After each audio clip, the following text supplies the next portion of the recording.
ಈಗ model one diagram ನಾನು ನಿಮ್ಗೆ ಎಕ್ಸ್ಪ್ಲೇನ್ ಮಾಡ್ತೀನಿ. ಫಸ್ಟ್ ಸೆಟ್ ವರ್ಕಿಂಗ್ ಡೈರೆಕ್ಟ್ರಿಗೆ ಹೋಗ್ಬೇಕು. ಸೆಟ್ ವರ್ಕಿಂಗ್ ಡೈರೆಕ್ಟ್ರಿಗೆ ಹೋಗಿ ನೀವು ಎಲ್ಲಿ ಸೇವ್ ಮಾಡ್ಬೇಕು ಅನ್ಕೊಂಡಿರಲ್ಲ ಆ ಫೈಲ್ನ ಇಲ್ಲಿ ಚೂಸ್ ಮಾಡ್ಬೇಕು. ನಂದು ಡೆಸ್ಕ್ಟಾಪ್ನಾಗಿದೆ. ಡೆಸ್ಕ್ಟಾಪ್ನಾಗ automobile, CAD, practical work, model file name. Okay, so file name ಏನಿಲ್ಲ, ಮಾಡೆಲ್ ಒಳಗೆ ಅದಕ್ಕೆ ಓಕೆ ಅಂತ ಹೇಳ್ತೀನಿ. ಆಮೇಲೆ ನ್ಯೂ ಅಂತೀನಿ. ನ್ಯೂನ ಯೂಸ್ ಡಿಫಾಲ್ಟ್ ರಿಮೂವ್ ಮಾಡ್ಬೇಕು. ಇಲ್ಲಿ ನಾ ಏನು ಮಾಡೆಲ್ ಮಾಡ್ಬೇಕನ್ನತ್ತಿಲ್ಲ. For example question number 1 model ಮಾಡ್ಬೇಕನ್ನತ್ತೀನಿ. ಎಲ್ಲ ಸ್ಮಾಲ್ ಕ್ಯಾಪಿಟಲ್ ಲೆಟರ್ನಾಗ ಇರಬೇಕು, ಸ್ಪೇಸ್ ಇರಬಾರ್ದು. ಎಲ್ಲ ಆಮೇಲೆ ಸ್ಪೆಷಲ್ ಸಿಂಬಲ್ಸ್ ಇರಬಾರ್ದು.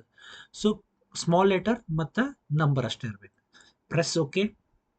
ಇದು ಇಂಪಾರ್ಟೆಂಟ್. ಎಮ್ ಎಸ್ ತೊಗೋಬೇಕು, ಸೆಲೆಕ್ಟ್ ಮಾಡ್ಬೇಕು. ಇಲ್ಲಾಂದ್ರೆ ಎಮ್ ನೀವು ತೊಗೊಳಿಲ್ಲ ಅಂದ್ರೆ ನಿಮ್ದು ಡಯಾಗ್ರಾಮ್ ಭಾಳ ದೊಡ್ಡದಾಗ್ಬಿಡ್ತೈತಿ.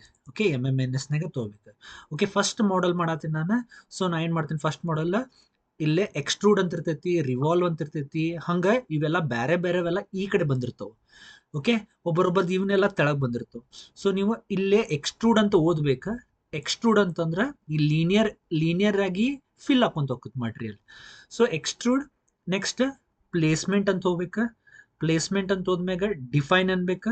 ಡಿಫೈನ್ ಅಂದ್ಮ್ಯಾಗ ಇಲ್ಲೇ ಸೆಲೆಕ್ಟ್ ಮಾಡ್ಕೋಬೇಕು. ಏನು ಸೆಲೆಕ್ಟ್ ಮಾಡ್ಕೋಬೇಕು, ನೀವು ಫ್ರಂಟ್ ವ್ಯೂ ಡ್ರಾ ಅಂತ ಥಿಂಕ್ ಮಾಡಿದ್ರೆ ಫ್ರಂಟ್ ವ್ಯೂ ಸೆಲೆಕ್ಟ್ ಮಾಡ್ಕೋಬೇಕು. ಸೊ ಆಟೋಮೆಟಿಕ್ಲಿ ರೈಟ್ ವ್ಯೂ ತೊಗೋತೈತದ. ಈ ಕಡೆ ಇದು ಫ್ರಂಟ್ ವ್ಯೂ ತೊಗೋತೈತಿ. ನಮ್ಗೆ ಇದು ಪ್ಲೇನ್ ಫಸ್ಟ್ ಫ್ರಂಟ್ ತೊಗೋಬೇಕು, ರೆಫರೆನ್ಸ್ ರೈಟ್ ವ್ಯೂ ತೊಗೋಬೇಕು. ಸ್ಕೆಚ್ ಅಂತಂದ್ಮ್ಯಾಗ ಸೊ ನಾವಿಲ್ಲಿ ಸ್ಕೆಚ್ ಸ್ಟಾರ್ಟ್ ಮಾಡ್ಬೇಕು. ಓಕೆ, ಇಫ್ ನಮ್ದು ಡಯಾಗ್ರಾಮ್ ನಾವು ಮಾಡತ್ತಿದ್ದ ಡಯಾಗ್ರಾಮ್ ಏನಾರ ಎರಡೂ ಕಡೆ ಸೇಮ್ ಇತ್ತಂತಂದ್ರೆ ಅದನ್ನ ಪ್ಲಾನ್ ಕರೆಕ್ಟಾಗಿ ಮಾಡ್ಕೋಬೇಕು. ಸೊ ಈಗ ನಾವು ಮಾಡತ್ತಿದ್ದ ಡಯಾಗ್ರಾಮ್ 2 ಸ್ಟೆಪ್ ಅದಾವೆ. ಒಂದು ಬಾಟಮ್ ಬೇಸ್ ಐತಿ, ಆಮೇಲೆ ಇನ್ನೊಂದು ಅದ್ರ ಮ್ಯಾಗ ಇನ್ನೊಂದು ಎಕ್ಸ್ಟ್ರೂಡ್ ಆಗೈತಿ. ಸೊ ಫಸ್ಟ್ ನಾವು ಬಾಟಮ್ ಬೇಸ್ ಮಾಡ್ಕೊಂಡು, ಸೊ ಬಾಟಮ್ ಬೇಸಿಗೆ ಫಸ್ಟ್ ರೆಕ್ಟ್ಯಾಂಗ್ಲರ್ ಐತಿ, ರೆಕ್ಟ್ಯಾಂಗ್ಲರ್ ಸೆಲೆಕ್ಟ್ ಮಾಡ್ತೀನಿ. ಇದೆರಡು ಹಾಫ್ ಪೊಸಿಷನ್ ಇರಬೇಕು. ಈ ಕಡೆದು ಹಾಫ್, ಈ ಕಡೆದು ಹಾಫ್ ಇರಬೇಕು. ಹಾಗಾಗಿ ನಾ ಏನು ಮಾಡ್ತೀನಿ, ಇಲ್ಲೊಂದು ಆಕ್ಸಸ್ ಲೈನ್ ತಗೋತೀನಿ. ಆಕ್ಸಸ್ ಲೈನ್ ಯಾವತ್ತೂ ಸ್ಟ್ರೇಟ್ ಇರಬೇಕು. ಆಕ್ಸಸ್ ಲೈನ್ ಸೆಲೆಕ್ಟ್ ಮಾಡಿರ್ತೇವಲ್ಲ, ಇದನ್ನ ಸ್ಟ್ರೇಟ್ ಆಗಿ ಮೇಂಟೈನ್ ಮಾಡ್ಬೇಕು. ಸ್ಟ್ರೇಟ್ ಆಗಿ ಮೇಂಟೈನ್ ಮಾಡಿ ಕ್ಲಿಕ್ ಮಾಡ್ಬೇಕು. ಸೊ ಕ್ಲಿಕ್ ಮಾಡಿದಾಗ ಮತ್ತೆ ಇದನ್ನ ಆಪ್ಷನಿಗೆ ಹೋಗಿ, ಇವೆರಡು ಸೆಂಟರ್ನಾಗ ಇರಬೇಕು. ಇದು ಈ ಲೈನಿಗೆ ಈ ಲೈನ್ ಸೆಂಟರ್ ಇರಬೇಕು. ಅದಕ್ಕೆ ನಾವೇನು ಮಾಡ್ಬೇಕು, ಇಲ್ಲೇ ಮಾಡಿಫೈ ಅಂತ ಇರ್ತೈತಿ. ಇಲ್ಲಿ ಮಾಡಿಫೈ ಅಲ್ಲ, ಸಾರಿ, ಇಲ್ಲಿ ಕನ್ಸ್ಟ್ರೇನ್ ಅಂತ ಇರ್ತೈತಿ. ಸ್ಕೆಚರ್ ಕನ್ಸ್ಟ್ರೇನ್ ಅಂತ ಇರ್ತೈತಿ, ಸೆಲೆಕ್ಟ್ ಮಾಡ್ಬೇಕು. ಇಲ್ಲೇ ಸಿಮೆಟ್ರಿಕ್ ಅಂತ ಇರ್ತೈತಿ. ಸಿಮೆಟ್ರಿಕ್, ವರ್ಟಿಕಲ್ ಸಿಮೆಟ್ರಿ ಸೆಲೆಕ್ಟ್ ಮಾಡಿಬಿಟ್ರೆ ಇದು ಹೇಳ್ತೈತಿ select centre line. First centre line select ಮಾಡ್ಬೇಕು. ಆಮೇಲೆ ನೀವು ಯಾವ್ದು ಸೆಂಟರ್ ಮಾಡ್ಬೇಕು ಅನ್ಕೊಂಡಿರ್ತೀರಲ್ಲ ಆ ಲೈನ್ ಸೆಲೆಕ್ಟ್ ಮಾಡ್ಬೇಕು. ಸೊ ಸೆಂಟರ್ ಲೈನ್ ಸೆಲೆಕ್ಟ್ ಮಾಡಿಬಿಟ್ಟು ಓಕೆ, ಸೊ ಈ ಪಾಯಿಂಟ್ ಮತ್ತು ಈ ಪಾಯಿಂಟ್ ಸೆಂಟರ್ನಾಗ ಇರ್ಬೇಕು. ಸೆಂಟರ್ನೇ ಬಂದ್ಬಿಡ್ತೈತಿ. Press okay, close. ಸೊ ಸೆಂಟರ್ನೇ ಬಂದ್ಮ್ಯಾಗ ಈಗ ನಮ್ಗೆ ಡೈಮೆನ್ಷನ್ಸ್ ಗೊತ್ತೈತಿ. ಇಲ್ಲಿ ಸೆಲೆಕ್ಟ್ ಮಾಡ್ಬೇಕು. ಇದನ್ನ ಇಲ್ಲಿಗೆ ಸೆಲೆಕ್ಟ್ ಮಾಡಿ, ಇದು 75, ಆಮೇಲೆ ಹೈಟ್ 15 ಐತಿ. ಓಕೆ, ಸೊ ಹೈಟ್ 15 ಐತಿ, 75 ಇದು 300 ಮಟ ಇರ್ತೈತಿ. ಸೊ ಇದನ್ನ ಓವರ್ ಆಲ್ ಸೆಲೆಕ್ಟ್ ಮಾಡಿ ಮಾಡಿಫೈಗೆ ಹೋದ್ರೆ, ರೀಜನರೇಟಿವ್ ಆಫ್ ಮಾಡಿದ್ರೆ ಅಂದ್ರೆ ನಾವೇನು ಹೊಡಿತೇವಲ್ಲ ಅದು ಒಮ್ಮೆ ಲಾಸ್ಟಿಗೆ ಜನರೇಟ್ ಆಗ್ಬಿಡ್ತೈತಿ. ಓಕೆ, ಸೊ ಇಲ್ಲೇ 75 ಐತಿ, 75 ಕ್ಲಿಕ್ ಮಾಡ್ತೀನಿ ನಾನು. ನೆಕ್ಸ್ಟ್ ಇಲ್ಲಿ ಕ್ಲಿಕ್ ಮಾಡಿದಾಗ ಇದು ಬಾಕ್ಸ್ ಬರ್ತೈತಿ. ಆ ಬಾಕ್ಸ್ನಾಗ 15 ಅಂತ ಐತಿ, 15 ಅಂತ ಕ್ಲಿಕ್ ಮಾಡ್ತೀನಿ. ಓಕೆ, 15 ಅಂತ ಕ್ಲಿಕ್ ಮಾಡ್ತೀನಿ. Press okay. So press okay ಆದ್ಮ್ಯಾಗ ಮತ್ತೆ ನೀವು ಓಕೆ ಅನ್ಬೇಕಾ. ಓಕೆ ಅಂದ್ಮ್ಯಾಗ ಇಲ್ಲೇ ಸೈಡ್ ವ್ಯೂ ಇರ್ತೈತಿ. ಸೈಡ್ ವ್ಯೂ ಎಷ್ಟು ಬೇಕು ನಿಮ್ಗೆ, ಈ ಮಟೀರಿಯಲ್ ಎಷ್ಟು ಬೇಕಾ. ಇದು ಈ ಕಡೆನೂ ಹೋಗುತ್ತೆ, ಈ ಕಡೆನೂ ಬರುತ್ತೆ. ಬಟ್ ನಮ್ಗೆ 2 ಸೈಡ್ ಆಗ್ಬೇಕು. ಅದಕ್ಕೆ ಇಲ್ಲಿ ಆಪ್ಷನ್ಗೆ ಹೋಗಿ ಇದನ್ನ 2 ಸೈಡ್ ಅಂತ ಇರ್ತೈತಿ. 2 ಸೈಡ್ ಅಂತ ಸೆಲೆಕ್ಟ್ ಮಾಡ್ಬಿಟ್ಟು ಥಿಕ್ನೆಸ್ ಅನ್ನ ನೀವು ಮೆನ್ಷನ್ ಮಾಡ್ಬೇಕು. ಸೊ ಥಿಕ್ನೆಸ್ ನಿಮ್ ಡಯಾಗ್ರಾಮ್ನಾಗ ಕೊಟ್ಟಿರ್ತಾರ. ಸೊ ಥಿಕ್ನೆಸ್ 30 ಐತಿ, 30 ಅಂತ ಸೆಲೆಕ್ಟ್ ಮಾಡ್ಬಿಟ್ಟು ಎಂಟರ್ ಮಾಡ್ಬೇಕು. ಎಂಟರ್ ಮಾಡಿದ್ಮ್ಯಾಗ ಸೊ ಈಗ ಆಯ್ತಲ್ಲ 30 ಅಂದ್ರೆ ಈ ಕಡೆ 15, ಈ ಕಡೆ 15 ಬರ್ತೈತಿ. ಪ್ರೆಸ್ ಓಕೆ ಅನ್ಬೇಕು. ಸೊ ಪ್ರೆಸ್ ಓಕೆ ಆದ್ಮ್ಯಾಗ ನಿಮ್ದು ತೆಳಗಿನ ಬೇಸ್ ಬಂತು. ಸೊ ಈಗ ಮ್ಯಾಲಿನ ಬೇಸ್ ಬರ್ಬೇಕು. ಸೊ ಮ್ಯಾಲಿನ ಬೇಸ್ ಬರ್ಬೇಕಂತಂದ್ರೆ ಸೊ ನೀವೇನ್ ಮಾಡ್ಬೇಕು, ಇಲ್ಲೇ ಅಗೇನ್ ಇಲ್ಲಿ ನೀವು ನಿಮ್ದು ಫ್ರಂಟ್ ವ್ಯೂ ಐತೋ ಎಲ್ಲೈತೋ ನೋಡ್ಬೇಕು. ಸೊ ಫ್ರಂಟ್ ವ್ಯೂ ಇತ್ತಂದ್ರೆ ಇಲ್ಲೊಂದು ಆಪ್ಷನ್ ಇರ್ತೈತಿ. ಇಲ್ಲಿ ಹೋಗಿ ಜಸ್ಟ್ ನೀವು ಕ್ಲಿಕ್ ಮಾಡಿದ್ರೆ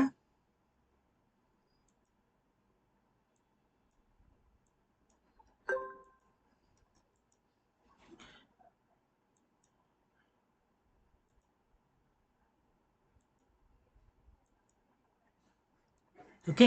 ಸೊ ಇಲ್ಲಿ ಫ್ರಂಟ್ ವ್ಯೂ ಐತಿ.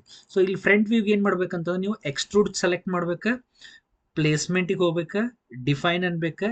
ಈ ಪ್ಲೇನ್ ಇಲ್ಲಿ ಏನೈತಲ್ಲ ಫ್ರಂಟ್ ಪ್ಲೇನ್ ತಗೋತೈತಿ, ರೈಟ್ ರೆಫರೆನ್ಸ್ ತಗೋತೈತಿ. ನಾವು ಫ್ರಂಟ್ ಪ್ಲೇನ್ ಇಂದ ಡ್ರಾ ಮಾಡ್ತಿರ್ತೀವಿ.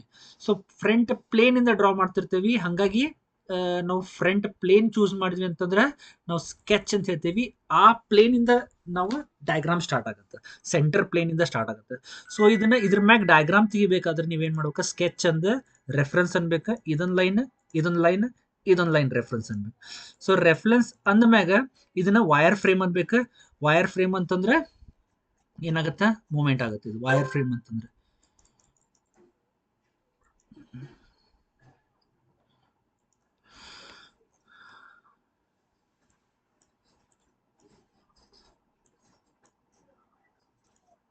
ಸೊ ಇಲ್ಲೇ ವೈರ್ ಫ್ರೇಮ್ ಅಂತೀನಿ, ಮೂವ್ಮೆಂಟ್ ಆಗುತ್ತೆ.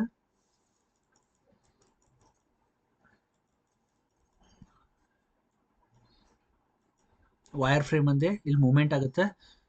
ಏನು, ಸೊ ವೈರ್ ಫ್ರೇಮ್ ಅಂದ್ಮ್ಯಾಗ ಮೂವ್ಮೆಂಟ್ ಆಗುತ್ತೆ. ಮೂವ್ಮೆಂಟ್ ಅಂದ್ಮ್ಯಾಗ ನೀವು ನೆಕ್ಸ್ಟ್ ಡಯಾಗ್ರಾಮ್ನ ನೀವು ಮಾಡ್ಬೋದು. ನೆಕ್ಸ್ಟ್ ಡಯಾಗ್ರಾಮ್ ಈ ಥರ ಏನರ ವೇರಿಯೇಷನ್ ಆತಂದ್ರೆ ಹಿಂಗೆ ಮಾಡ್ಬೋದು. ಕಂಟ್ರೋಲ್ ಇಟ್ಕೊಂಡು ನೀವು ಝೂಮ್ ಇನ್ ಔಟ್ ಮಾಡ್ಬೋದು. ಶಿಫ್ಟ್ ಇಟ್ಕೊಂಡ್ರೆ ತೆಳಗೆ ಹಿಂಗೆ ಸರ್ಸಾಡ್ಬೋದು. ಶಿಫ್ಟ್ ಇಟ್ಕೊಂಡು ಮೌಸ್ನ ಸೆಂಟರ್ ಬಟನ್ ಇಟ್ಕೊಂಡು ಮೂವ್ಮೆಂಟ್ ಮಾಡ್ಬೇಕು. ಓಕೆ. ಸೊ ಸೆಂಟರ್ ಮೂವ್ಮೆಂಟ್ ಮಾಡೋದು ಇದು ಬರುತ್ತೆ. ಇಲ್ಲಿಂದ ನೀವು ಅಗೇನ್ ನಿಮ್ದು ಡಯಾಗ್ರಾಮ್ ಸೇಮ್ ಫಿಗರ್ ಇತ್ತಂತಂದ್ರೆ, ಸೇಮ್ ಶೇಪ್ನಾಗ ಇತ್ತಂದ್ರೆ ಅಗೇನ್ ನೀವು ಏನು ಮಾಡ್ಬೇಕು, ಒಂದು ಸೆಂಟರ್ ಲೈನ್ ತೊಗೋಬೇಕು. ಸೆಂಟರ್ ಲೈನ್ ತೊಗೊಂಡು ಇದನ್ನ ಎಲ್ಲರ ಎನಿವೇರ್ ಹಿಂಗೆ ಸೆಂಟರ್ ಬಟನ್ ಕ್ಲಿಕ್ ಮಾಡ್ಬೇಕು. ಆಮೇಲೆ ಸೆಲೆಕ್ಟ್ ಮಾಡಿದ್ರೆ ಸೆಲೆಕ್ಟ್ ಆಗುತ್ತೆ. ಆಮೇಲೆ ಇಲ್ಲಿಂದ ಒಂದು ಲೈನ್ ಐತಿ, ಇಲ್ಲಿಂದ ಹಿಂಗೆ ಒಂದು ಲೈನ್ ಐತಿ, ಸ್ಟ್ರೇಟ್ ಲೈನ್. ಆಮೇಲೆ ಇಲ್ಲಿ ಜಾಯಿನ್ ಆಗುತ್ತೆ. ಓಕೆ. ಸೊ ಜಾಯಿನ್ ಆದ್ಮೇಲೆ ಇದನ್ನ ಮಿರರ್ ಅನ್ಬೇಕು. ಆಮೇಲೆ ಇಲ್ಲೊಂದು ಲೈನ್ ಬರುತ್ತೆ, ಇದು ಕ್ಲೋಸ್ ಮಾಡಕ್ಕೆ, ಇದನ್ನ ಕ್ಲೋಸ್ ಮಾಡ್ಬೋದು. ಸೊ ಇದನ್ನಷ್ಟು ಮಿರರ್ ಅಂದ್ಬಿಟ್ರೆ ಮಿರರ್ ಆಗ್ಬಿಡ್ತೈತಿ. ಇದನ್ನ ಸೆಲೆಕ್ಟ್ ಮಾಡ್ಬೇಕಾ, ಸೆಲೆಕ್ಟ್ ಮಾಡಿ ಇದು ಮಿರರ್ ಆಪ್ಷನ್ ಡಿಸ್ಪ್ಲೇ ಆಗುತ್ತೆ. ಇಲ್ಲಿಂದ ನೀವು ಇದು ಆಕ್ಸಸ್ ಲೈನ್ ಸೆಲೆಕ್ಟ್ ಮಾಡಿದ್ರೆ ಬಂದ್ಬಿಡ್ತೈತಿ. ಸೊ ಇದಕ್ಕೆ ಡೈಮೆನ್ಷನ್